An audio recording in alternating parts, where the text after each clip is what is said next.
হযরত ওমর সাঈদ ইবনে আমির আল জুমাহি রাদিয়াল্লাহু তাআলা আনহুকে হিমস শহরের গভর্নর হিসেবে তিনি প্রেরণ করলেন। হিমসের গভর্নর বানিয়ে হযরত ওমর সাঈদ ইবনে আমির আল জুমাহি রাদিয়াল্লাহু তাআলা আনহুকে তিনি প্রেরণ করলেন। হযরত সাঈদ ইবনে আমির রাদিয়াল্লাহু তাআলা আনহুকে হিমসের গভর্নর হিসেবে পাঠালেন। হিমসের গভর্নর হিসেবে পাঠানোর পর একদিন হিমস শহরের কিছু মানুষ দেশের প্রধানমন্ত্রী হযরত ওমরের কাছে আসলেন। ওমরের সাথে বিভিন্ন বিষয়ে আলাপ করার পরে হযরত ওমর বলতেছে, তোমাদের এলাকার 40 জন দরিদ্র লোকের আমার কাছে একটা লিস্ট দাও। 40 জন দরিদ্র লোকের লিস্ট দিবে। আমি ওমর এই 40 জন লোকের খাদ্য তালিকা করে আমি তোমাদের জন্য হিমস নগরের মাঝে পাঠাবো। এই কথা বলার পর হিমসের মানুষগুলো 40 জন লোকের লিস্টি দিল। এই লিস্টিটা দেখার পর হযরত ওমরের চোখ বেয়ে বেয়ে পানি পড়তেছে। হযরত ওমর দেখতেছেন লিস্টের প্রথম যেই নামটা রয়েছে এই নামটা হলো হিমসের গভর্নর হযরত সাঈদ ইবনে আমির আল জুমাহি রাদিয়াল্লাহু তাআলা আন। ওই তদানীন্তন সময়ের গভর্নর হযরত সাঈদ ইবনে আমির আল জুমাহি রাদিয়াল্লাহু তাআলা আন। হযরত সাঈদ ইবনে আমির আল জুমাহির অবস্থা দেখে হযরত ওমর বাকরুদ্ধ হয়ে গেলেন। হযরত ওমর এই কথা বলার পর এই লোকদেরকে সেই হিমস নগরের মাঝে পাঠিয়ে দিলেন। আর আশ্চর্য হয়ে বলতেছেন, হিমস নগরের মাঝে বুঝি এমন বাদশা আমি নিযুক্ত করেছি।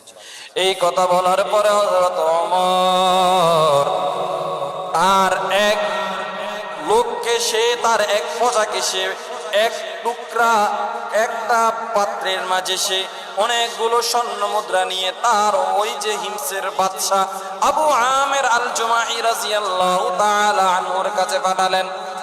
এগুলো পাঠানোর পর ওই লোকটাকে বললেন, তুমি দেখবা আবু আমিরের অবস্থাটা কেমন হয়।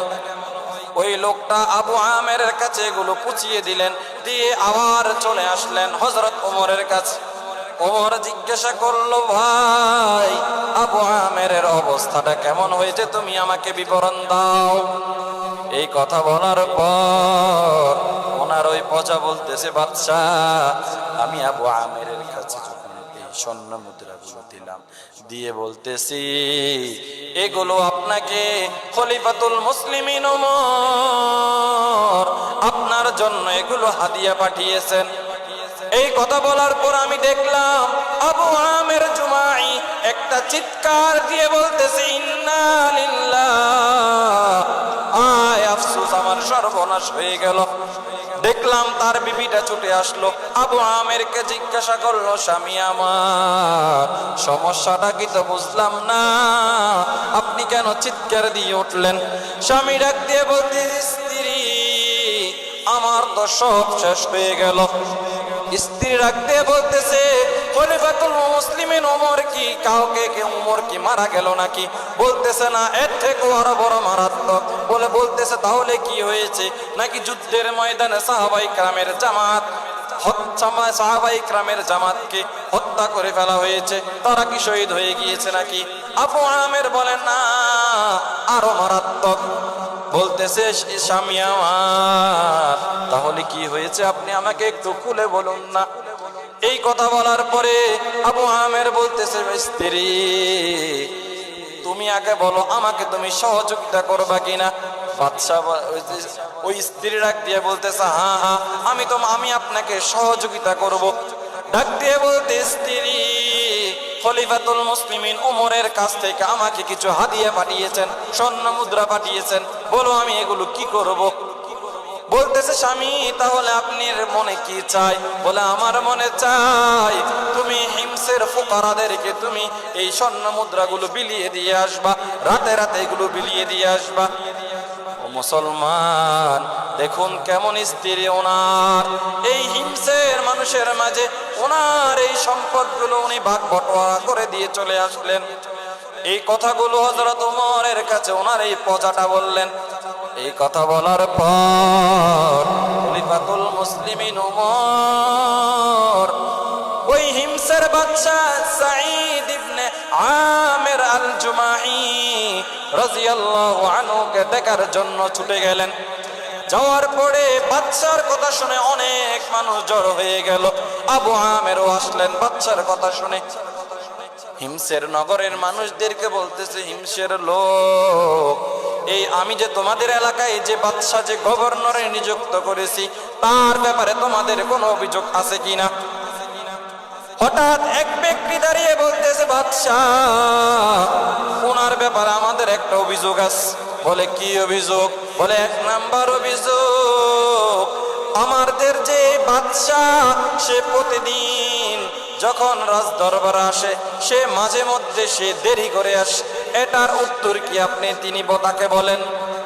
হযরত ওমর আশ্চর্য হয়ে বলতেছে, সাঈদ, তোমার কথা শুনে তো আমি আসলাম, তুমি অনেক ভালো মানুষ, কিন্তু এখন শুনি তুমি নাকি প্রতিদিন বা মাঝে মধ্যে তুমি তোমার এই যে রাজদরবার যখন তুমি আসো, তুমি যখন তোমার মন্ত্রণালয়ে আসো, তুমি নাকি দেরি করে আসো, এর কারণ কি তুমি বলো। হযরত সাঈদ ইবনে আমির আল জুমাহি বলেন, খলিফাতুল মুসলিমিন ওমর, আমি কেন দেরি করে আসি আপনি জানেননি? কয় কেন?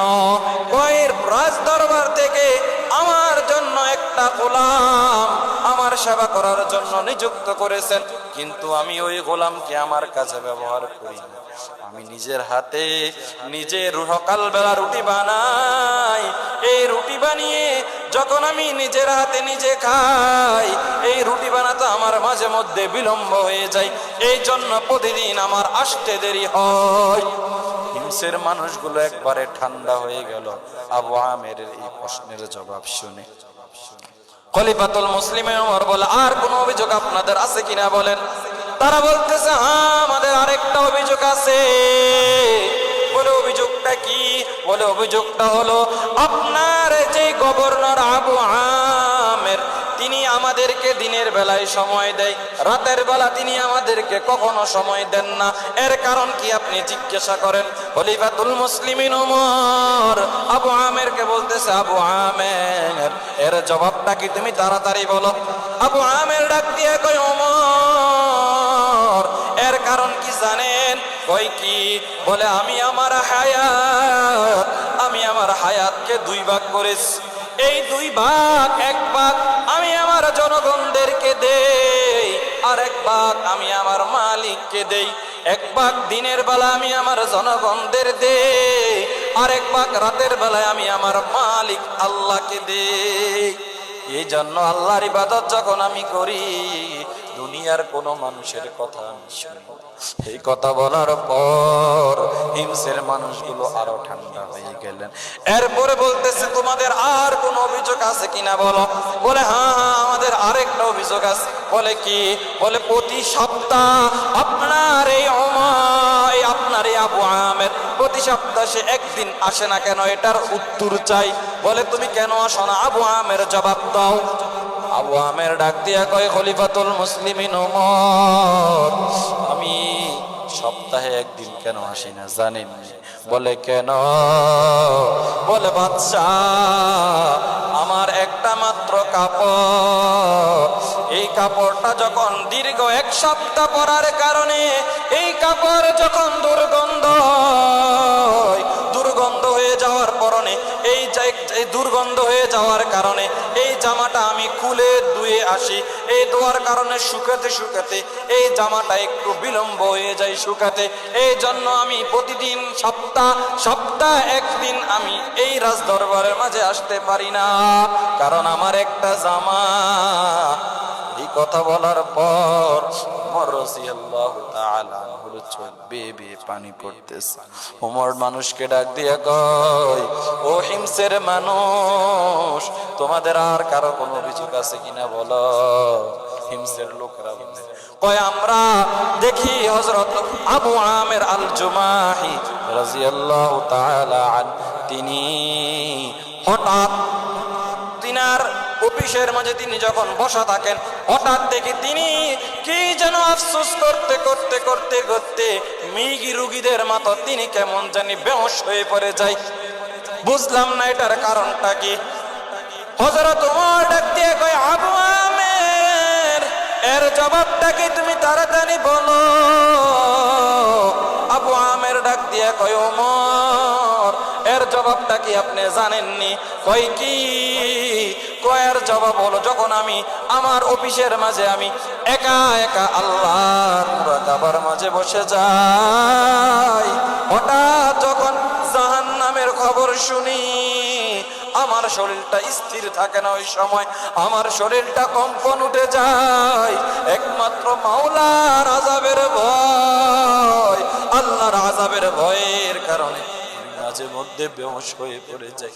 কারণ আল্লাহর আযাব বড় ভয়ঙ্কর, আল্লাহর আযাবের কারণে মাঝে মধ্যে বেহুশ হয়ে পড়ে যায়।